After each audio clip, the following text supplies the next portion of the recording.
Hello everyone, welcome to my blog. तो चलिए देखते हैं ऐसा क्या हुआ कि हम रक्षाबंधन का त्यौहार इस साल नहीं मना रहे हैं। तो यहाँ पे आ गए। हम सबसे पहले दर्शन कर लेंगे। ये दर्शन हम वर महालक्ष्मी माता का पूजा हुआ है, तो हम दर्शन के लिए आए। ये हमारे सोसाइटी में नीचे ही फ्लोर पे पूजा थी, तो हमारे फ्रेंड का घर है ये, हमें बुलाया गया था यहाँ पे हल्दी कुमकुम के लिए। तो यहाँ पे मैं दर्शन कर लूँगी और दर्शन करने के बाद हम यहाँ पे एक दूसरे को हल्दी कुमकुम का टीका लगा देंगे। तो यहाँ पे देख सकते हैं कि अब जो माता रानी का प्रसाद है वो मेरे आंचल में दिया जाएगा। इसे कहते हैं ओटी भरना। तो यहाँ पे हर साल हमारी फ्रेंड ये पूजा करती हैं अपने घर में, तो सबको इनवाइट करते हैं हल्दी कुमकुम के लिए। तो यहाँ पे अब मैं आ गई हूँ घर पे। तो यहाँ पे मैंने कपड़ा चेंज कर लिया। अब मैं बना लूँगी चाय।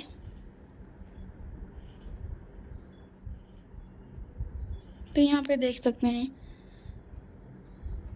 कि मैंने बर्तन में पानी डाल दिया है और इसी में चाय पत्ती शक्कर डाल के मैं गैस ऑन कर दूँगी।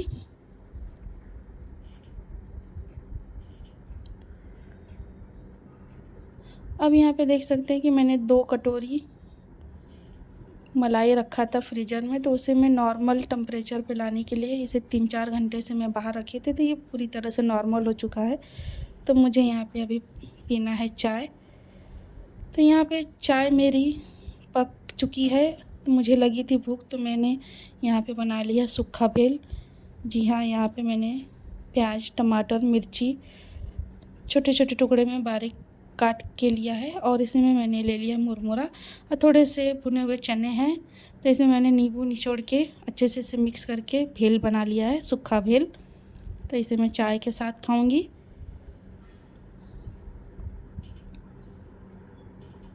इसे अच्छी तरह से मैंने मिक्स कर दिया है। तो यहाँ मेरा चाय ठंडा हो चुका है। वापस से मैं चाय गरम कर लूँगी।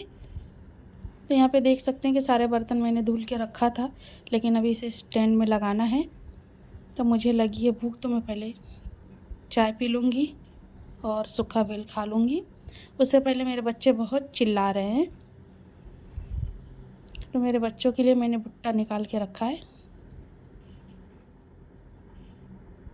अब मैं यहाँ पे चाय छान ली हूँ और ये मेरा चाय बन के तैयार है और सूखा भेल।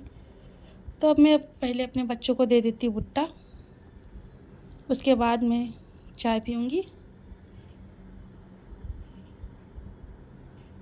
तो चलिए बच्चों को दे देती हूँ भुट्टा।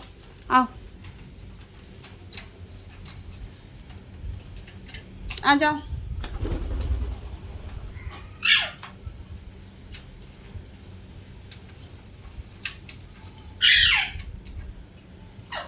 चलो ये भुट्टा खा लेना, ओके?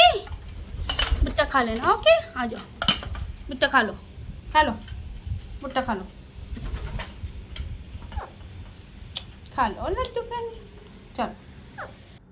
तो गाइस यहाँ देख सकते हो कि मेरे बच्चे भुट्टा खा रहे हैं। यहाँ पे ये देखिए मेरे बच्चे भुट्टा खा रहे हैं यहाँ पे। चलिए किचन में आते हैं और हम भी अपना ये ले लेते हैं। ये देखिए हमारा भेल और चाय। तो यहाँ पे मैं अपना चाय और कुरमुरा खा लूँगी, सूखा भेल। तो यहाँ पे मेरा चाय पी के हो गया है, तब मैं आ गई वापस से किचन में। तो जो मेरे ये मलाई रखे थे, इसका मुझे घी निकालना है। तो मैं इसे अच्छे से मिक्स करके इसका सारा घी वाला मलाई निकाल लूँगी। तो चलिए बताती हूँ कि इस साल आखिर क्यों मैं रक्षाबंधन का त्यौहार नहीं मना रही हूँ। तो गाइस इस साल हम रक्षाबंधन का त्यौहार इसलिए नहीं मना रहे हैं कि हमारे पापा 8 महीना हो गया, हमारे पापा हम सबके बीच में नहीं रहे। पर पापा नहीं हैं, चले गए हम सबको छोड़ के, लेकिन ऐसा एक दिन नहीं जाता है कि पापा की याद हमें नहीं आ रही हो।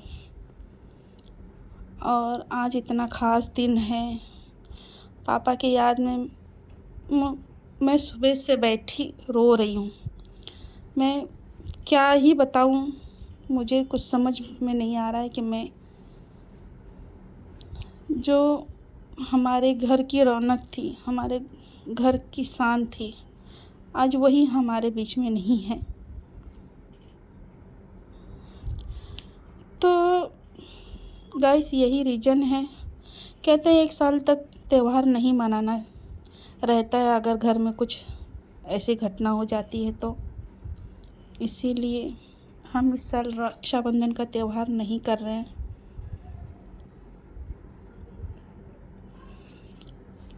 पापा आज हम लोग के बीच में नहीं है तो हमारे दिल पे जो गुजर रही है मैं बयां भी नहीं कर सकती हूँ कि पापा के ना रहने का कितना तकलीफ़ हो रहा है। ये आंसू हैं कि रुकने के नाम नहीं लेते हैं।